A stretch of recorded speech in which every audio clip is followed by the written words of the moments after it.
ko, ito pala, December 17 pa pala ito, no? Ang nangyari. Yun, ang nangyari. Pero parang may nag-re-upload lang nung isang araw at ito yung nag-viral. Kasi nga talaga makakakuha ng atensyon ng ating mga kababayan. Nakita mo yung bata na naka-uniforme. Tapos biglang hinablot yung kanyang tindang sampagita, sinira ng gwardiya at inihagis na gano'n, di ba? Tapos akmang sisipain pa. Yan pala, pinakikita natin sa video. At nakita mo naman yung bata, Nelson, ha? Sa halip na matakot, yung gwardiya na may dala-dalang shotgun, baril na mahaba, pinalo, hinahampas niya yung gwardiya. Kasi kung ibang bata yan, lalo pat babae, baka humagulhol na lang ng iyak yan, Umupo sa isang tabi, at pagkatapos susumbong kita sa nanay ko, susumbong kita sa ganito, sa ganyan. Pero ito nakita mo talagang... Kasi hindi na siya bata, Jen. Ay, hindi na ba bata ito? Hindi. Lumilitaw ho sa investigasyon ng Mandaluyong Police, Oo. itong vendor ay 18 years old na.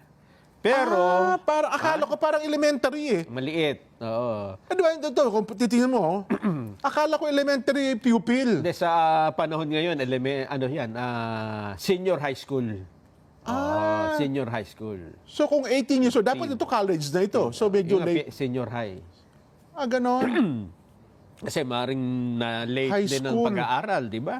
Oo. At hindi siya gaya nung sinasabi ng iba na peking estudyante.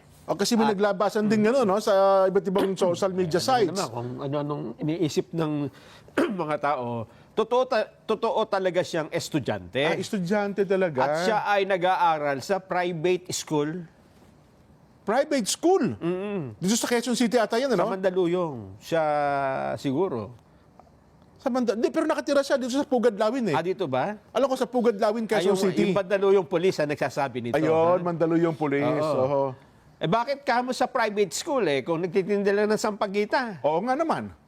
Kasi siya po ay scholar doon. Scholar. May kanya-kanya kasi yung tipong scholar. Pwedeng scholastic record, yung dahil matalino ka. O kaya ay may nagpapaaral sa'yo. Scholar. Ini-scholar siya. Parang ni-sponsor niya pag-aaral niya. Sponsored, oo. Pero siyempre, may mga pamantayan doon. Hindi ka naman bibigyan ng scholarship kung tamad ka mag-aral. Di ba? Oo naman, oo. Hindi, pero at age of 18, anong niya, grade 7, grade 8? Hindi ko sigurado. Hindi sinabi nung Mandaluyong Police. Kasi kung dapat pa kung 18 years old, kasi di ba hanggang grade 12 tayo ngayon di ba?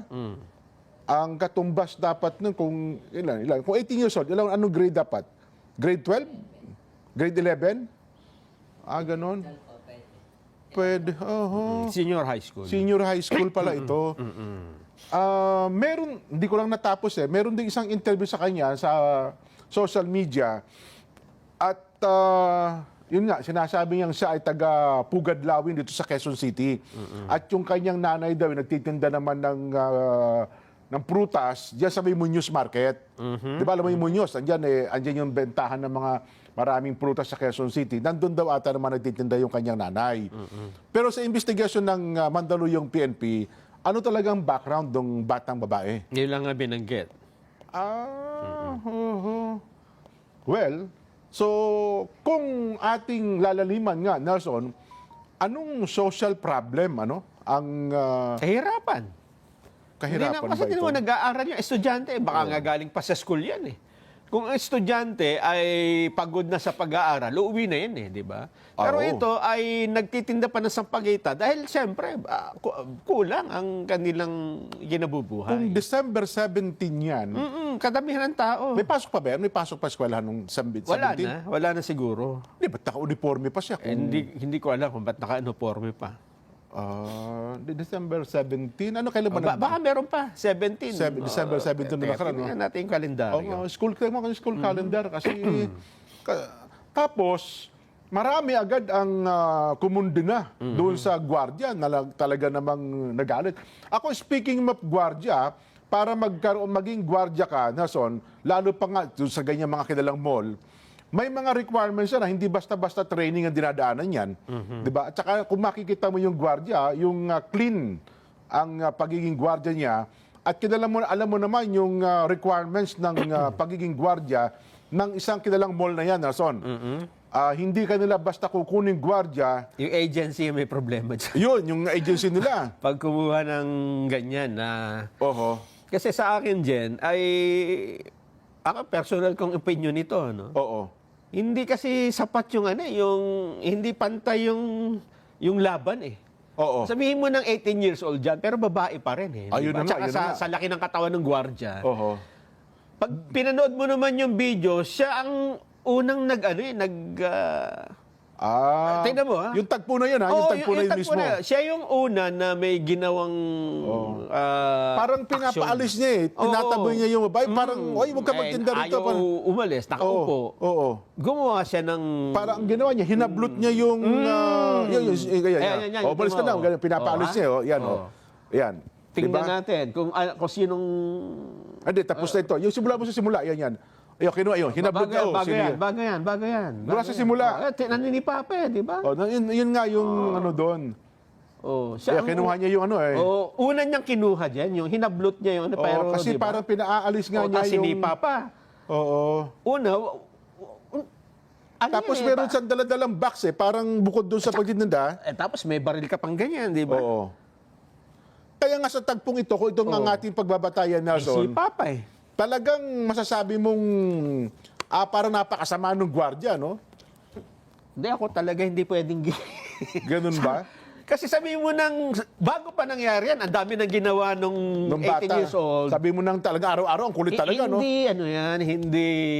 Hindi mo pwedeng i-justify na sasaktan mo yung Well, bagay, tama ka rin sa punto Yung na yan. babae, di Pero ba? minsan, alam mo, yung gwardiya yan, babae yan eh. yun na nga. Di ba? Pero nakita mo yung mga tao, parang hindi man lang sila pinapansin, no? Kasi... O yung meron pa isang babae na kaupo doon, no? Tinitignan lang sila, nakatalong kulang doon eh. Oy. Kasi kung halimbawa ako yan, aawatin ko yan, nene, ay, umalis ka na, nene, ano ba yan, di ba? Parang gano'n. Kaya papita mo yung gwardiya, boss, pagpasensya mo na, batang babae yan eh.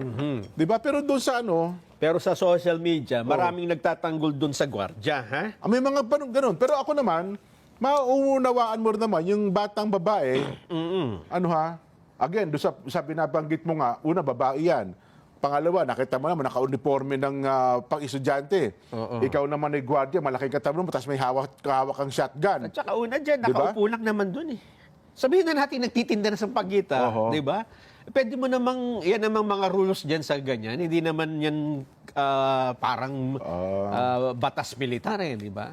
Makikita mo naman, nakakadaan naman yung mga tao. Di, baka naman Buti sana kung ang tinda niyan dyan ay yung parang divisoria na, di ba? Meron talagang bilao kaya kariton. Oo, nakatulad ng ginagawa ng MMDA, Oho. talagang inihahambalos yung mga tinda. Sobrang dami. May kariton na hawak. Ito ano? kasi hawak lang naman niya eh. Malay mo ba kung nagpapahinga lang doon, nakaupo, di ba? Pwede mo naman pagbigyan yan.